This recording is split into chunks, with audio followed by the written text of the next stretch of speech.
Good morning, lovely people everywhere. How are you today?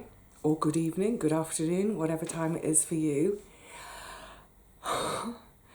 It's the end of month 44. Oh my goodness. Yeah, let that sink in a minute. 44 months of not going out to work for someone and getting a paycheck. Crazy. Never mind that. It's the end of the year. It's the end of 2020. Where do I start? Where can I possibly start with a year like this? Okay, we're going to have to address the elephant in the room, aren't we? Can't ignore it any longer. It has undoubtedly been a different year. Yeah, very different. I'm going to try really hard for the next few minutes to not be negative. That's my default setting anyway. I'm using the word difficult rather than hard. Oh, it's all the same, isn't it, eventually? This year's been hard for so many reasons. Now, obviously, the big thing is we've all been in it together. We've all been sat in the middle of this pandemic. Excuse me. Never mind the pandemic, politically, globally, there have been so many rotten things going on. I'm not even going to go there with all the politics. Politics is something I definitely try to keep out of my channel. That's something that I discuss privately with friends. But yeah, just to acknowledge that all of that's been hard as well. And then boom, we get this blimmin' COVID thing, don't we? Now, like I said, I'm going to try to not be negative about everything. Oh, my lovely Christmas mug from Nancy. Isn't that gorgeous? Emma Bridgewater, but it's all, can you see, it's all gardening stuff. It's like the inside of a shed. So I have now two favourite gardening mugs, this and the one that I use most often until now from Michelle. Thank you, girlies. Yeah, as we've come towards the end of this year, I've heard it said over and over again. I hear it in the queues in the street, at the post office, shops, what have you. I see it on Facebook. I just hear it all the time. People saying, "I can't wait to see the back of 2020. What a horrible year. Can't wait for it to be over." So there's two things I say to that straight away. One is, and I think I have said this on previous New Year's, is that, when we all go to sleep tonight, we wake up tomorrow morning, we'll wake up in 2021, it's a brand new year, but essentially nothing will have changed. Now, I don't mean that in a doomy, gloomy way. I mean that more in a self-preservation way of, please don't think that life will miraculously be somehow sweet and different and perfect tomorrow. Because it won't, because life is never perfect. Life is never perfect, I remember there was a year when, it was about 4 or 5 years ago, and I'd had a really tough year. My sister had had a really tough year. And we were catching up at the end of the year, the pair of us nattering and falling into that trap of saying, "Oh, I can't wait for this year to be over." And we properly kind of whinged, cried, moaned about it and saying, that's it, that's as bad as anything can get. This year's been so awful, nothing can ever be this bad again, da da da. And you know what? The next year we both had an even tougher year. I'm not saying that's going to happen for folk next year, but just be wary of that thing of thinking some miracle is going to happen at midnight and that your life is going to be perfect tomorrow, because, yeah, like I say, life is never perfect. And I don't want to say be prepared for the worst, but yeah, just be realistic. If you're realistic, hopefully you won't have too much disappointment. Now, the other thing about this whole can't wait for 2020 to be over, oh, 2020 can sign it to the dustbin of history, etc., is hang on a minute. Let's not throw out the baby with the bathwater. It's an odd expression, that, isn't it? I don't know if you have that around the rest of the world, but what that basically means is don't chuck out the good stuff just because you want to consign all the bad stuff, and you want to consign it all to the dustbin. Because actually, you know, this year there has been some really, really good stuff. Remember? There has been. For one thing, and again, I'm just going to qualify this by saying, please don't write in and get cross with me. Of course, for some people, this has been a terrible year because they've suffered loss of family members. Some people will have lost jobs. People have lost their homes. But I don't want to dwell on that. I'm just acknowledging it, but we're not dwelling on it. The good stuff is, for the rest of us, you know what? We're still in one piece. We have our health for the most part. I've got a roof over my head. I'm still working away, doing the things I need to do to keep myself afloat. It wasn't the end of the world. But also, going right back to sort of March, when this all began for us here in the UK, at least, with our big lockdown, the outpouring of altruism, the number of people who signed up as volunteers to various organisations was just amazing. It was so beautiful. It's something to really remember and treasure. You know, there were something like, in the end, I think something like 32,000 ex-nurses who said, yep, I'll come back to work, count me in. Now, a lot of us weren't much use, because a lot of us left the profession because our bodies were wrecked from doing the job. But yeah, you know, in the space of, I think it was something like a week, 32,000 people, ex-nurses, put their hand up and said, count me in, I'm coming back to work.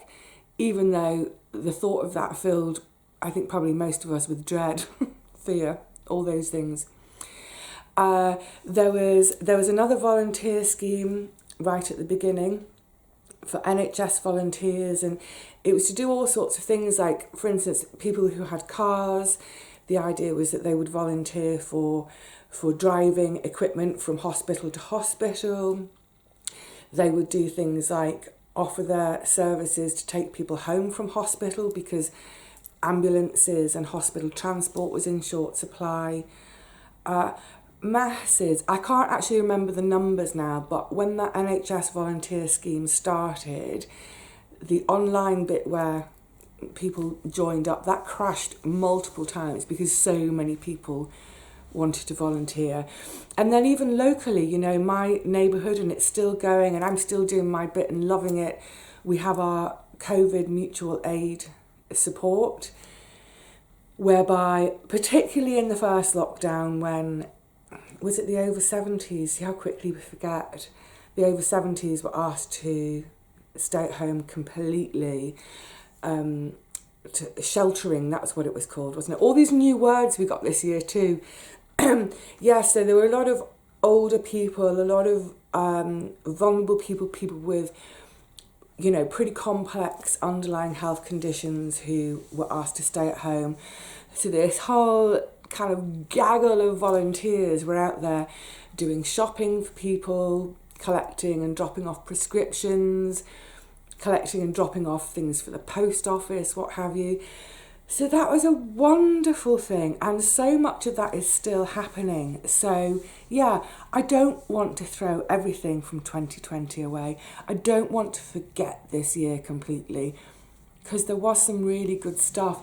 I was thinking as well about our farming industry in the UK, because of course there was that stupid phase at the beginning, wasn't there, when people were panic buying and just you know, on the one hand, it was really selfish behaviour, but on the other hand, you know, I get it. I understand why people did it. People were trying to protect their families. But I think for the first time in a generation, maybe 2 generations, we really started to appreciate food. Where does it come from? Where do I get my food from? So many people started their own vegetable gardens this year. That's fantastic. Absolutely brilliant. But yeah, just back to the farming thing. It made us, I think, not everybody, but it made so many people really appreciate the work that farmers do to keep our food supply going. And there was a bit of a fright at the beginning, and this is also back to the volunteers, because generally around about March, April, we get a massive influx, and thank you every year to them. We get a massive influx of our migrant farm workers. So this is folk largely from sort of Poland and Eastern Europe, come over to the UK and will spend sort of 6 to 8 months going from farm to farm, depending on the season and depending what crops are coming up and what needs picking. But they basically spend all these months over here going from farm to farm to farm, picking our vegetables and fruit for us. So of course, when the lockdown happened, there was no travel happening. So suddenly these farmers were faced with the possibility of they will have the crops, but they're going to rot in the fields because who's going to pick them? And so again, another wonderful story to come out of last year. Thousands and thousands of people volunteered to go and work on the farms. A lot of those who volunteered to do it actually, in the end, were paid to do it. Volunteered more in that idea of, I've never done this before, I would have never thought of doing it before, but, you know, a lot of people, for instance, in the hospitality industry who lost their jobs said, well, I'm doing nothing, the fields are full of produce, I might as well go and get a job on a farm, picking. There was a really lovely programme on, I don't know, the BBC possibly, about October time, and they'd done some filming of some of this around the UK over the sort of the height of the summer, the height of the picking season. It was great because it showed 2 things. There were a whole lot of people who'd signed up to do their picking without realising what incredibly hard work it is, and actually what skilled work it is to be able to pick quickly enough to meet your quota to actually earn the money. You know, when you're being paid by the kilo of fruit or veggies you're picking. And they spoke to various young people who, you know, turned up on day 1 and by day 3 they'd quit. It was too hard. The hours were long. They were in the baking heat. Remember, it was a really hot summer. They just couldn't hack it. But then there were other people. There was this one guy in particular who was, I think he was about 58, maybe getting on for 60. He'd worked in banking his whole life, or in that kind of, not a city banker, you know, clerk banker. He'd been made redundant, so he'd come along and he was absolutely loving this new life in the open air, picking fruit. And the farm manager, one of the managers, sort of spotted his talents in terms of he seemed very organised, he seemed to be able to motivate his fellow pickers, etc., etc. So he got promoted. He was offered a promotion to quality control, and he leapt at the chance. So I love this idea that, you know, he's found a whole new career for himself. And as he said, when he was made redundant from his previous industry, he kind of thought that was game over for him at his age, with his skills, what have you. And here he's found a whole new way of life for himself. Brilliant. So yes, lots of good stuff. And just back to that thing of, I think you know, like I said, for the first time for maybe a couple of generations. I say a couple of generations because if we go back 3 generations to sort of my grandparents' generation, those who lived through the Second World War and lived through real food shortages, I mean actual real food shortages. We didn't have shortages here. What we had was,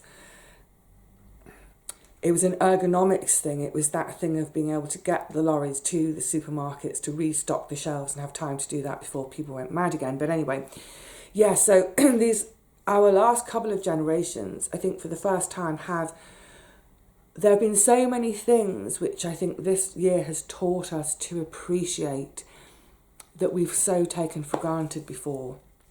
Food being one of them. Food, a massive one.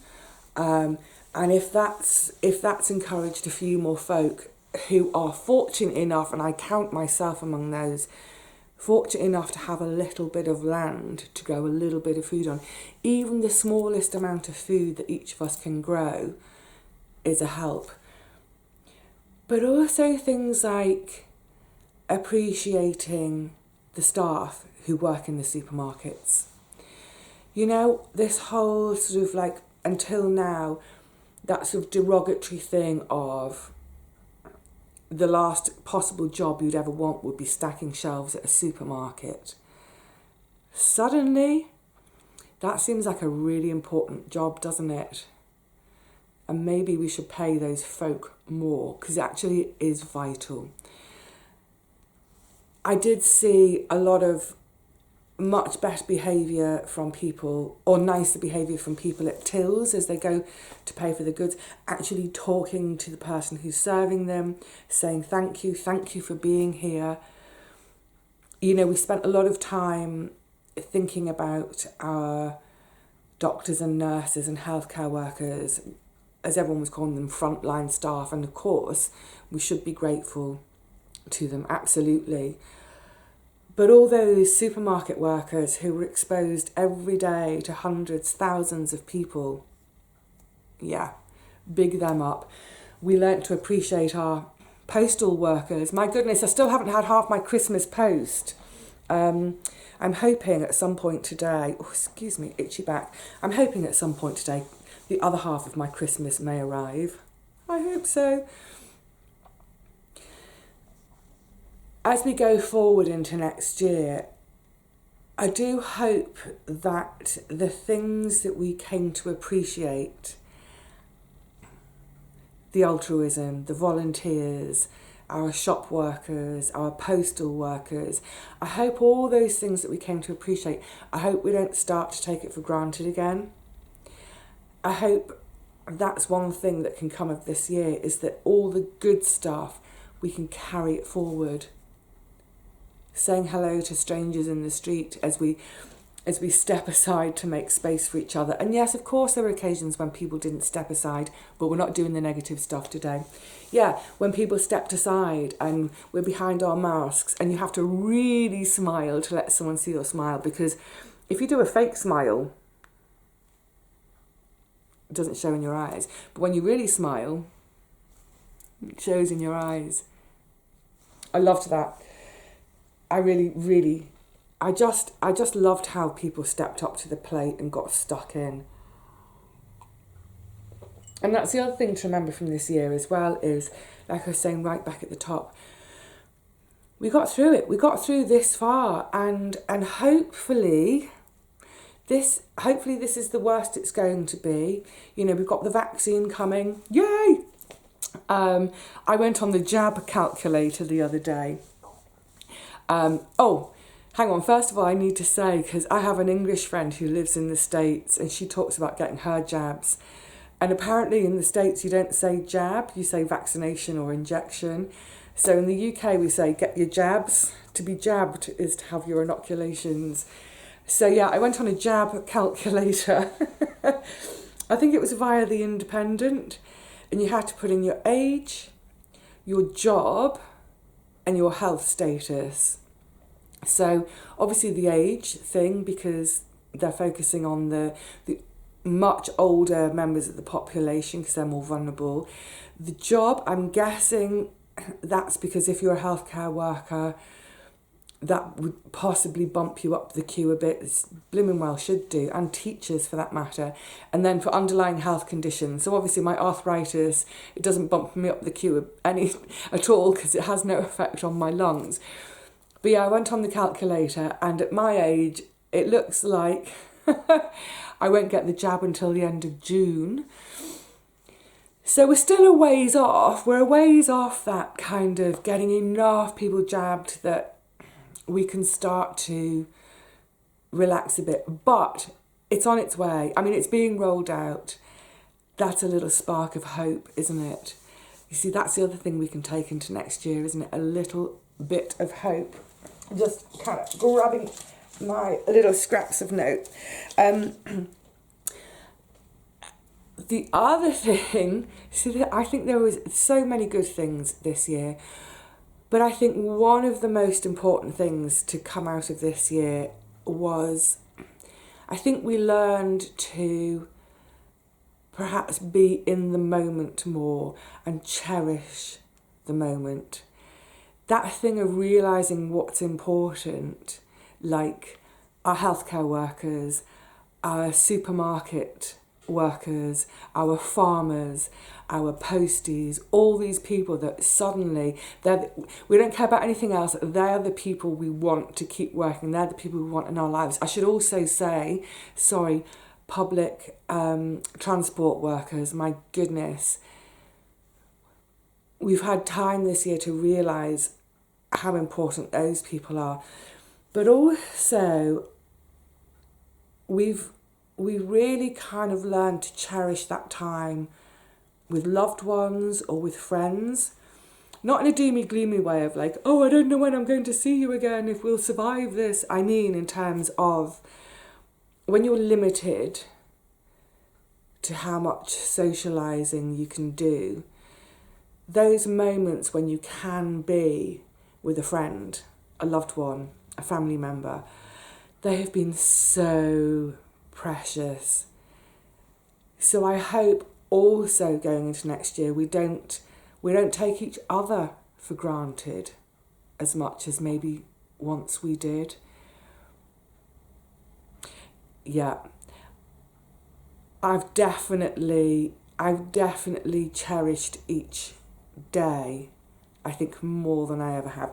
Of course, some days are boring and same old, or I'm getting a bit fed up, whatever. But generally speaking, yeah, appreciating just how precious life, food, our gardens, our friends, how incredibly precious those things are. And our friends, just like our gardens, need to be nurtured. So hopefully that's what we've done this year and will continue to do, is to nurture our relationships. Because boy, oh boy, have we needed our friends this year. Oh, definitely.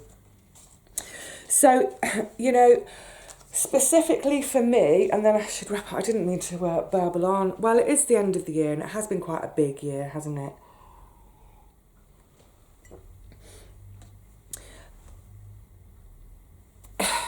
It was where to begin. Now I'm at the end of the year, I can say definitely, because I know what I've had out, the garden has been a fantastic success again this year. That little garden just keeps giving and giving and giving to me. I love it. It does look after me in so many ways. Oh my goodness. So yes, it's been a really great year again for beautiful veggies. The beans weren't great this year. They hated the drought. The carrots, but it's all a learning opportunity, isn't it? I'm going to do something different with the carrots as we go into next year. But on the whole, fantastic year. Oh my goodness, the tomatoes. The tomato harvest this year was wonderful. No doubt in part to the fact that it was so warm. Oh my goodness, that heat at the beginning of August. I loved this year. We basically had, from about the beginning of March right through to the end of September, It was wall-to-wall sunshine. It was amazing, gorgeous. It felt like summer was 6 months this year, which I loved because I love summer. The only bit I didn't like was that first week of August when we had the heat wave and the heat was building and building. And the problem is in my flat, I wasn't able to get rid of the heat each day. So it built and built so that in the end, it was getting to about 42 plus degrees centigrade in here. No aircon, no fan, no escape. But apart from that 1 week, it was glorious, so much sunshine, fantastic for the garden. The flip side of that was, of course, the fact that without any rain, by the time I came to start working my beds around about middle of April, they had baked to concrete. I mean, it was just rock hard, utterly rock hard. Always learning, different things planned for next year. And it really kind of scuppered me a little bit in terms of other work, like sewing. I hardly got any sewing done because suddenly the garden was taking up so many of my hours just to try and... It took me the whole of May in the end to prepare 20 beds. It's ridiculous.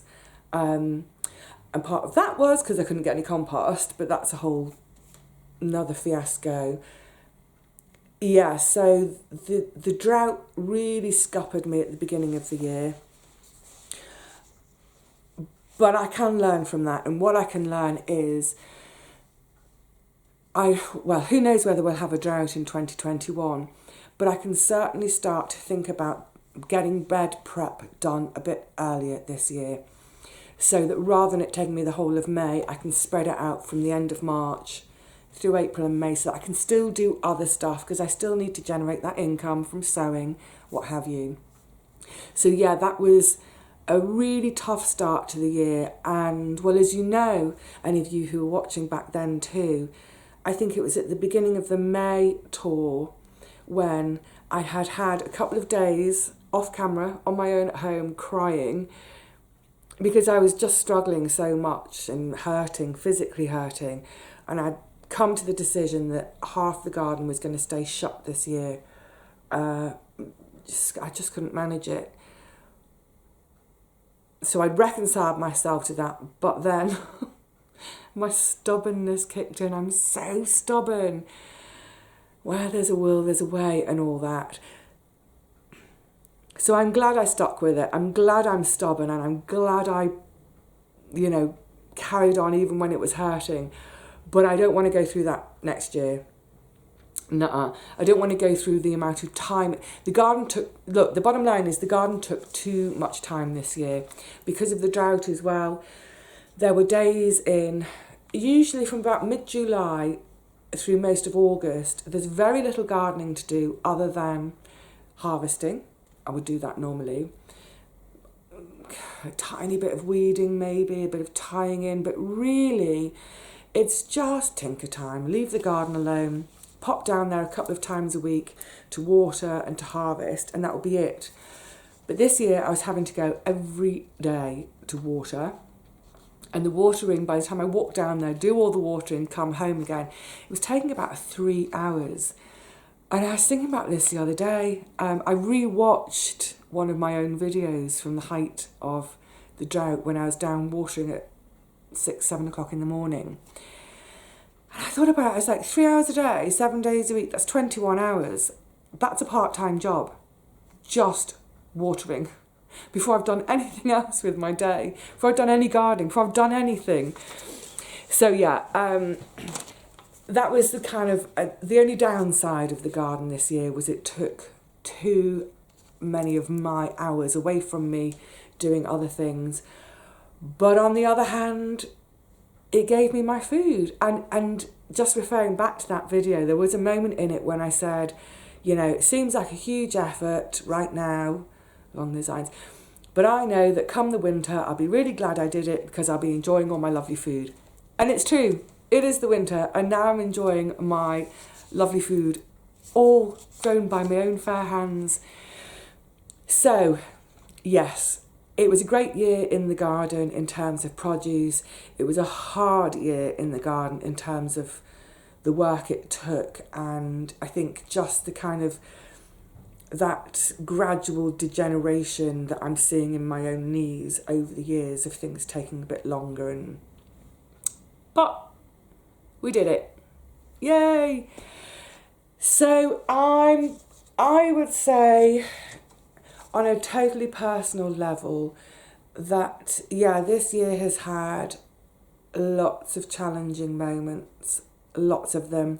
There have been a few moments, like I said, just before the May tour, there have been a few moments where I've quietly got on with having a little pity party for myself for a day, having some really good long hard cries and thinking, I can't do it, I can't do it, I can't do it, I can't do it. And then sort of the next day saying, well, you know what, Vivi, you jolly well have to, so shut up crying, shut up moaning, get on with it. It's kind of, that's sort of true every year, but massively true this year.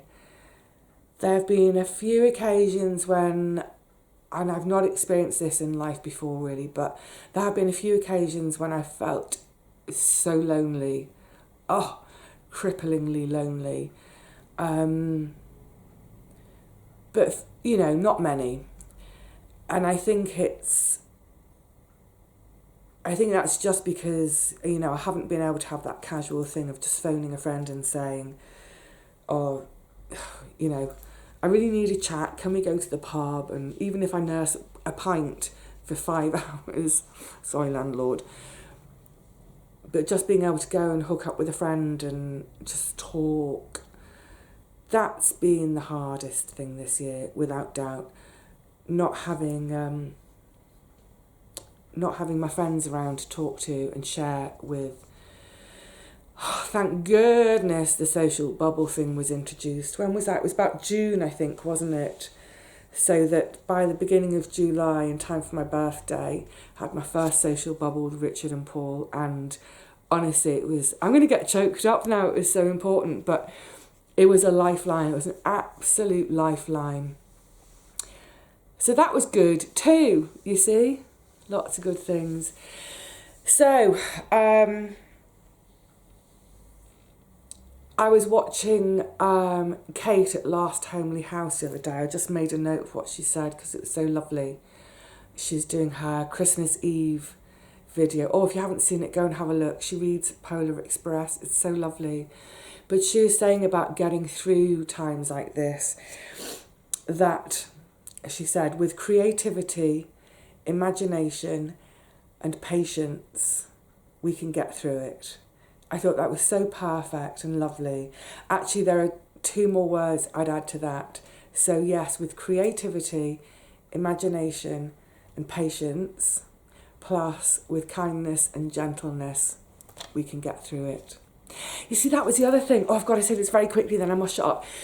One of the other things that's come out of this year is people's creativity and imagination, finding new ways to do things. Obviously, I think everyone's now familiar with technology, with Zooming and FaceTime and all that. But so many local businesses, to me, they got really creative about how can they still run, how can they still have their business, even though we're in lockdown. So a lot of delivery businesses. There's a violinist who lives on the kind of slightly other next village over, but who's working here too. Obviously, the arts have been massively hit with theatres being dark for months and months and months.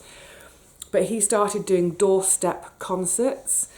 So I think for 20 quid, you got a 20-minute concert on your doorstep. So it's all distance. So he would be in the street delivering a concert to the people in the house so they could stand in their windows or doorways.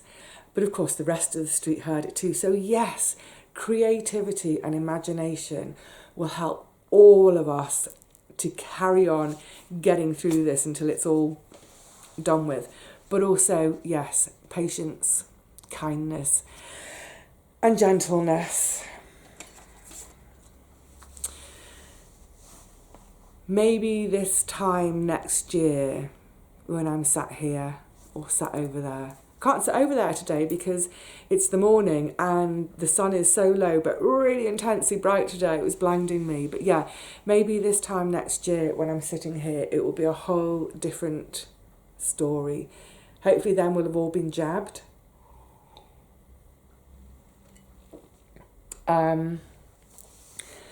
People keep talking about, you know, life getting back to normal.